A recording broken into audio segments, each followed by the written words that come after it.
पंजाब की सरहद में आगे अगर कानून तोड़ोगे तो मुंह तोड़ जवाब मिलेगा। हमारा काम दूसरे सूबों पर लश्कर अंदाज होकर हमला करना नहीं है। किसी बेचारे की वैन खड़ी थी, खुद AK-47 हवा में लहराई और शीशे तोड़ दिए उस बेचारे की गाड़ी के।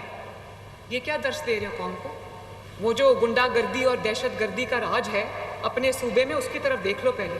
पंजाब के अवाम को दहशतगर्द बनाने चलो, ये मरियम नवाज नहीं होने देगी।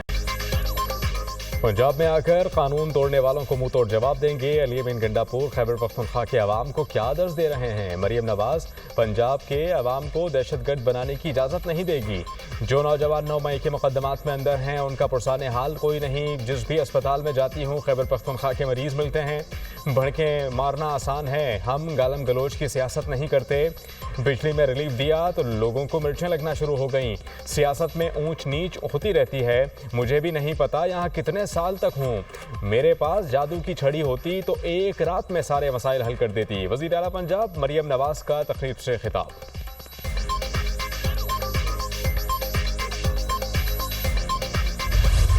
पाकिस्तान के लिए $7 अरब कर्ज की मंजूरी का इम्कान। IMF एग्जीक्यूटिव बोर्ड का इजलास आज होगा। रकम 37 माह में पाकिस्तान को एक साथ में मिलेगी। पहला इक्तिसादी जायजा 6 माह बाद होगा। एक्सटेंडेड फंड फैसिलिटी पर पाकिस्तान 5% के लिहाज से सूद अदा करेगा। पाकिस्तान और IMF में स्टाफ लेवल मुआहिदा जुलाई में तय पाया था। कर्ज की मंजूरी से पाकिस्तान में मौशी इस्तेहकाम और ज़र मुबादला के ज़खायर बेहतर होंगे। IMF से पाकिस्तान को $1 अरब 10 करोड़ की पहली किस्त मिलने का इम्कान। रवा माली साल महंगाई की शरह 11.5% तक रहने की तवक्को। GDP की शरह 2.5% से 3.5 तक रहने का इम्कान। Governor state bank Jameel Ahmed की मीडिया से गैर रस्मी गुफ्तगू।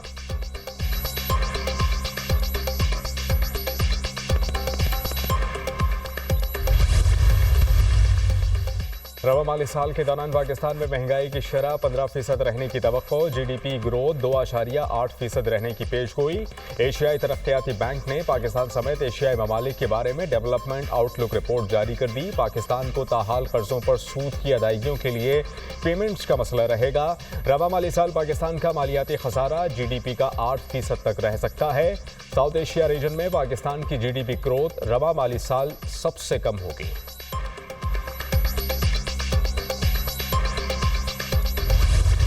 नॉन फाइलर्स की कैटेगरी खत्म। जायदाद और बैनुल-अक़वामी सफ़र और अकाउंट खोलने पर पाबंदी होगी। FBR का नॉन फाइलर्स की कैटेगरी खत्म करके टैक्स ना देने वालों पर पाबंदियां लगाने का फैसला। इब्तदाई तौर पर 5 पाबंदियां लगाई जाएंगी, जिसमें जायदाद, गाड़ियों, म्यूचुअल फंड्स में सरमायाकारी, करंट अकाउंट खोलने, बैनुल-अक़वामी सफ़र पर पाबंदियां शामिल। FBR का 1 अक्टूबर के बाद नॉन रजिस्टर्ड कारोबार के खिलाफ कार्रवाई का फैसला।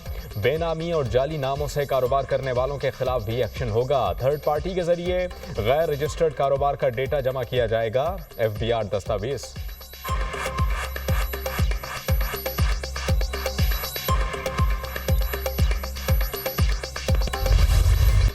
IMF की कड़ी शराइत पूरी कर दी। सऊदी अरब, UAE और चीन ने माजी की तरह एक बार फिर पाकिस्तान का साथ दिया। हुकूमत और इदारों ने मुआशी चैलेंजेस को कबूल किया। समरात आने लगे। मुआशी अशारियों में बदतदरीज बेहतरी आ रही है। वज़ीर आज़म पाकिस्तान शहबाज शरीफ की न्यूयॉर्क में मीडिया टॉक। वज़ीर आज़म का तुर्की के सदर से मुलाकात में 2 तरफ़ा ताल्लुकात और मशरिक़ वस्ता की सूरत हाल पर तबादला ख्याल। जनरल असम्बली में तैयब एर्दोगान की तकरीर की तारीफ। तैयब एर्दोगान की तकरीर दिलों को छू लेने वाली थी। वज़ीर आज़म का तुर्की के साथ ताल्लुकात को फ़रोग़ देने के अज़्म का इजहार। गैर मुल्की मीडिया से बात करते हुए वज़ीर आज़म के लेबनान पर इसराइली हमले की शदीद अल्फाज में मज़म्मत। कहा कि लेबनान पर इसराइल की जारहत तबाहकुन होगी। सेहूनी जारहत जंग फैलाने की साजिश है। फौरी जंगबंदी की जाए। फ़लस्तीनी रियासत के क़याम के सिवा कोई और दूसरा ऑप्शन नहीं। वज़ीर आज़म की कुवैत के वली अहद से भी मुलाकात। 2 तरफ़ा ताल्लुकात को मज़ीद मजबूत बनाने के अज़्म का इजहार। बाहमी दिलचस्पी के इलाक़ाई और आलमी उमूर पर ताउन बढ़ाने का इरादा।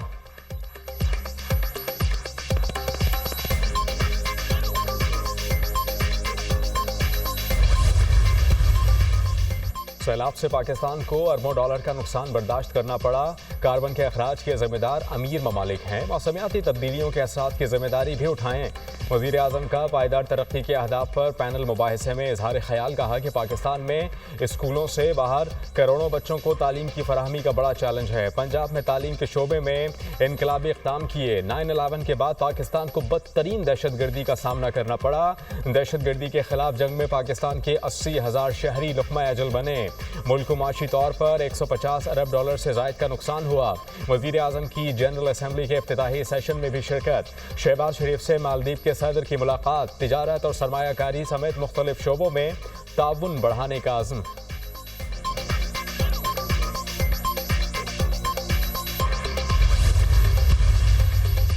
नून लीग के सदर नवाज शरीफ और वज़ीर आला पंजाब मरियम नवाज से चीनी सफ़ीर की मुलाकात।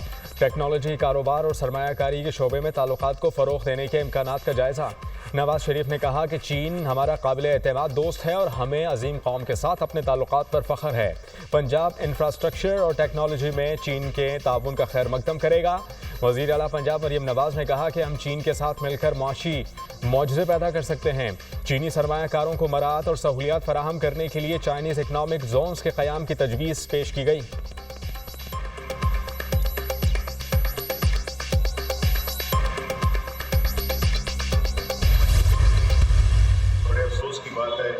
कि बिलावल भुट्टो जो कि जिनके नाना ने ये आइन बनाया था, उसकी सूरत बिगाड़ने में वो अपना पूरा अहम किरदार अदा कर रहे हैं। ये मसला कोई पाकिस्तान तहरीक इंसाफ का नहीं है। पाकिस्तान तहरीक इंसाफ के ख़िलाफ़ वो कि ये कानून उसी PTI के ख़िलाफ़ बनाया जा रहा है, लेकिन नतीजतन इससे अदलिया को बिल्कुल उसकी हैसियत को कम किया जा रहा है। बिलावल भुट्टो आइन को बिगाड़ने में अपना अहम किरदार अदा कर रहे हैं। ये मसला सिर्फ PTI का नहीं, अदलिया की हैसियत को कम किया जा रहा है। अब ये पार्लियामान को 63A में मंडी बनाएंगे। मंडी में हॉर्स ट्रेडिंग होगी। हमने जो चीज़ें बर्दाश्त कर लीं, ये बर्दाश्त नहीं कर सकते। शिबली फराज की मीडिया टॉक। जरताज गुल ने कहा कि PTI रहनुमाओं और कारकुनान को दहशतगर्द बनाकर पेश किया जा रहा है। ये हमारा मुल्क है, हमने यहाँ पर सियासत करनी है, लंदन नहीं जाएंगे।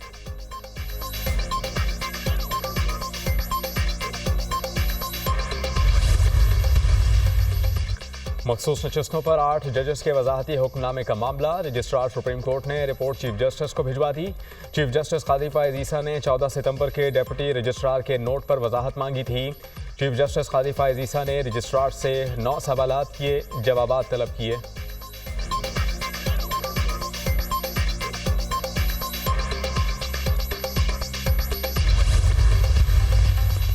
चीफ इलेक्शन कमिश्नर की सरबराही में इलेक्शन कमीशन का 7वां इजलास भी बेनतीजा खत्म। कमीशन के मेंबरान, हुकाम और कानूनी टीम की शिरकत। मखसूस नशस्तों पर सुप्रीम कोर्ट के फैसले पर अमल दरामद पर गौर। सुप्रीम कोर्ट ने मखसूस नशस्तें तहरीक इंसाफ को देने का हुक्म दिया था।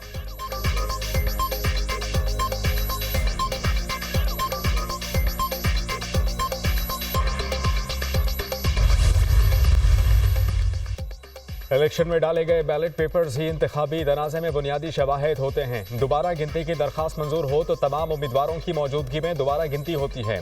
कास्ट किए गए बैलेट पेपर्स ही हासिल नताइज का तयन करते हैं। PB-14 नसीराबाद में वोटों की दोबारा गिनती का केस।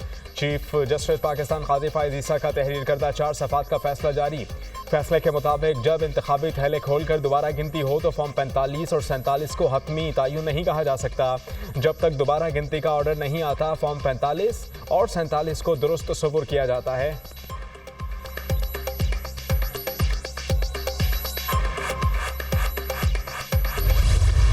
जो आजकल का तासुर है कि बलोच ख्वातीन अपनी मर्जी से खुदकुश करती, ये बात गलत है। मैं खुद एक चश्मदीद गवाह हूँ। मैंने खुद देखे ये लोग ब्लैकमेलिंग करके लेके जाते, परगला के लेके जाते। मैं आज सर्वाइवर हूँ, मैं बच गई हूँ। इनके नाकाम इरादों से मैं बच गई। और आखिर मैं ये नसीहत देना चाहती हूँ कि इस तरह के लोगों के बातों पे कभी भी नहीं आओ। ये लोग अपने मकसद के लिए इस्तेमाल करते हैं। बलूचिस्तान में सिक्योरिटी फोर्सेस की बड़ी कामयाबी। तुर्बत से खातून खुदकुश बमबार बाजियाब। मुझे खुदकुश हमला करने के लिए बहकाया गया। बदकिस्मती से कुछ ऐसे लोगों से राबते में थी जिन्होंने मुझे खुदकुश बमबार बना दिया। दहशतगर्दी के लिए मेरी ब्रेन वॉशिंग की गई। दहशतगर्दों की जानिब से एक नई खुशगवार जिंदगी कि सब्ज बाग दिखाए गए। बहकावे में आकर खुदकुश हमले करने के लिए खुद ही राजी हो गई। पहाड़ों पर जाके मुझे अपनी गलती का एहसास हुआ, वहाँ दरिंदगी के सिवा और कुछ नहीं। खुदकुश खातून बमबार अदीला बलोच के सनसनीखेज इंकशाफात।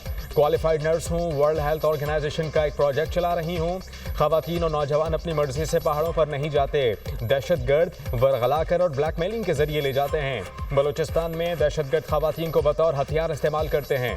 गलत रास्ते पर थी, कुछ समझ नहीं आया, बलूचिस्तान हुकूमत की वजह से बहुत बड़े गुनाह से बच गई। नौजवानों को मशवरा है कि दहशतगर्दों की बातों में न आएं। वालिदैन के हमरा प्रेस कॉन्फ्रेंस करते हुए अदीला बलोच रो पड़ी।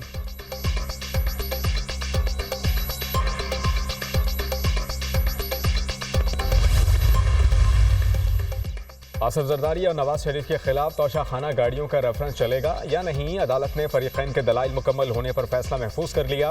केस का महफूज शुदा फैसला 14 अक्टूबर को सुनाया जाएगा। आसिफ अली जरदारी, नवाज शरीफ और यूसुफ रजा गिलानी के खिलाफ तोशाखाना गाड़ियों के रेफरेंस पर समात। यूसुफ रजा गिलानी के वकील ने नैब और अदालत का दायरा इख्तियार चैलेंज कर दिया। नैब तरामीम बहाल होने के बाद एहतसाब अदालत और नैब का दायरा इख्तियार खत्म हो चुका।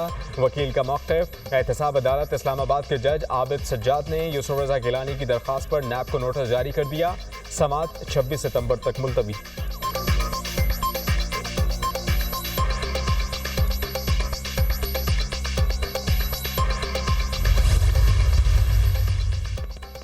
पाकिस्तान स्टॉक मार्केट में मुस्बत रुझान। 100 इंडेक्स में 764 पॉइंट्स का इजाफा। इंडेक्स 82,247 पॉइंट्स पर बंद। इंटरबैंक में डॉलर 5 पैसे महंगा 277 रुपये 85 पैसे का हो गया। सोने का भाव बुलंद तरीन सतह पर 2,500 रुपये इजाफे से फी तोला सोना 2,75,500 रुपये का हो गया।